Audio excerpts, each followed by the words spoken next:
Le monsieur que vous avez entendu dire là, qu'il rentre, vous savez de qui il parlait? Il parlait de Paul Biya. La colère que le monsieur là avait envers le coach portugais, c'est ce qu'on appelle un transfert en psychanalyse. Il a fait un transfert. C'est toute la colère que les Camerounais ont envers le système pourri mis en place par la dictature de Paul Biya. C'est cette colère qui s'exprime à travers leur petite colère déviée sur les gens.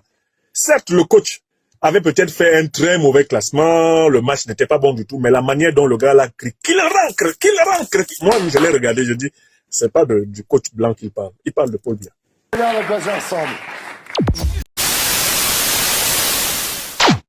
Oui, je suis fâché.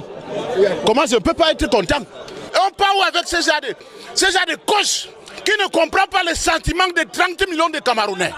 N'est-ce pas? Qui rentre. Mais il ne reste plus que deux scénarios en faveur du peuple camerounais. Dans cette situation, soit une aile révolutionnaire panafricaniste patriotique de l'armée triomphe de l'aile réactionnaire et la soumet dans l'intérêt du peuple camerounais, soit le peuple camerounais, par une mobilisation exceptionnelle du nord au sud, de l'est à l'ouest, en passant par le centre, obtient précisément l'ouverture d'une période de transition inclusive pour redéfinir l'État. Moi, je prêche pour cette quatrième solution. Je suis opposé à la succession héréditaire que M. Biya a organisée pour son fils Franck. J'y suis opposé. Alors que les Camerounais sont là, ils supportaient, c'est-à-dire ils laissaient filer la dictature de Paul Biya, parce que Paul Biya, de son côté, les laissait raconter tout ce qu'ils veulent. Atanga dit aux Camerounais que la seule liberté qu'ils ont, celle de la déblatération au bar, là, la liberté qu'ils ont autour d'un match de lion indomptable, de dire n'importe quoi. Je vous donne une scène à laquelle vous devez réfléchir. Vous avez vu le bonhomme camerounais un peu plutôt anglophone qui a défrayé la chronique lors de la dernière Coupe d'Afrique des Nations avec la fameuse interjection. Qu'il rentre, n'est-ce pas? Qu'il rentre. C'est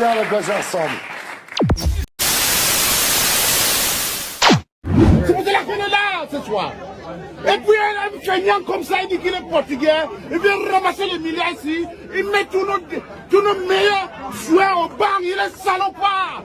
Qu'il rentre, n'est-ce pas? Qu'il rentre.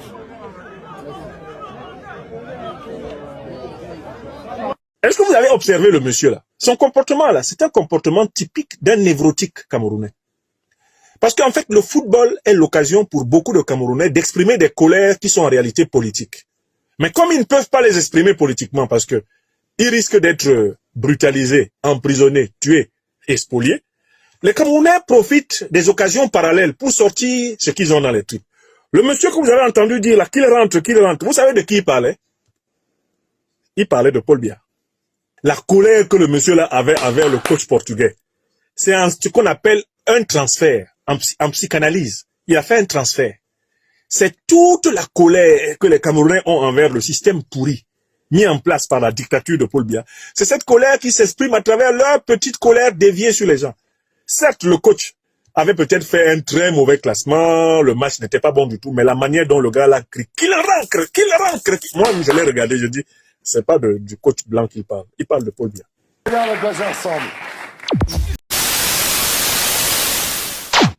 Oui, je suis fâché. Comment je ne peux pas être content? Et on parle avec ces gens de coach qui ne comprend pas les sentiments de 30 millions de Camerounais. N'est-ce pas?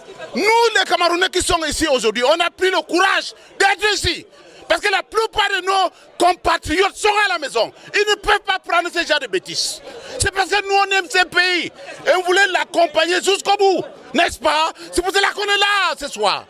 Et puis un feignant comme ça, il dit qu'il est portugais, il vient ramasser les milliards ici, il met tous nos meilleurs joueurs au banc, il est salopard. Qu'il rentre, n'est-ce pas? Qu'il rentre. Et il est en train de dire implicitement que Paul Biya dégage, que les Camerounais ont trop consenti de sacrifices, qu'ils en ont marre du cafouillage de la gabegie. Il est plus facile à un Camerounais de dire ça sur un coach de l'équipe nationale, d'origine étrangère. Mais en réalité, les autres Camerounais qui l'écoutent savent qu'il parle de Paul Biya. Et il est en train de dire implicitement que Paul Biya dégage, que les Camerounais ont trop consenti de sacrifices, qu'ils en ont marre du cafouillage de la gabegie. Il est plus facile à un Camerounais de dire ça sur un coach de l'équipe nationale, d'origine étrangère. Mais en réalité, les autres Camerounais qui l'écoutent savent qu'il parle de Paul Biya. Donc maintenant au Cameroun, quand quelqu'un veut dire que est-ce que Paul Biya est vivant, ils disent mais ta voiture marche bien. Hey, Fouda, ça va? Kamga, c'est comment non? Mon frère Fouda, et ta voiture va bien? Ou bien c'est en panne? Ou bien c'est foutu fini comme ça? Voilà les conversations qu'il y a au Cameroun. Hein.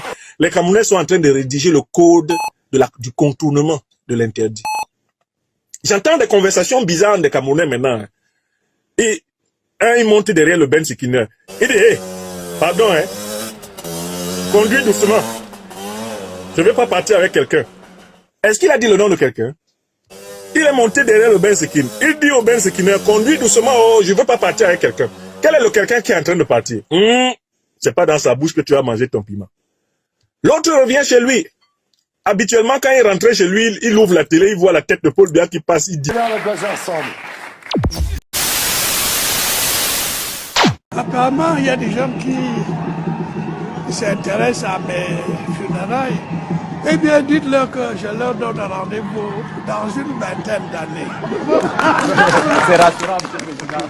Il disait des jurons, des saletés, etc.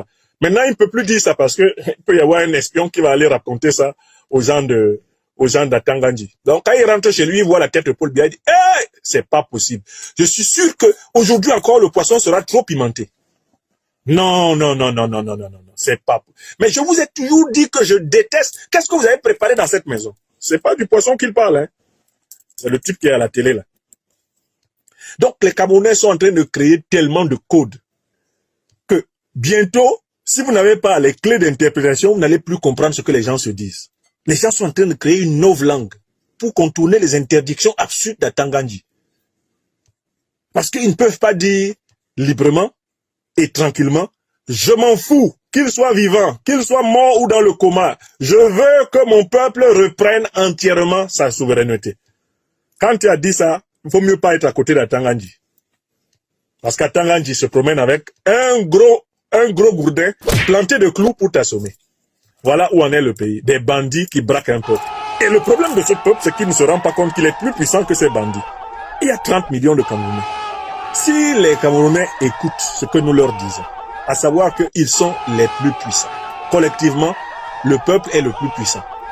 Mais ils font une mobilisation de 3, 4, 5 millions. Mais 1 million même seulement de Camerounais sortent, le régime l'a fui. À Tangandji, que vous voyez avec ces mollets-là. Ouattara a sauté une barrière de 6 mètres.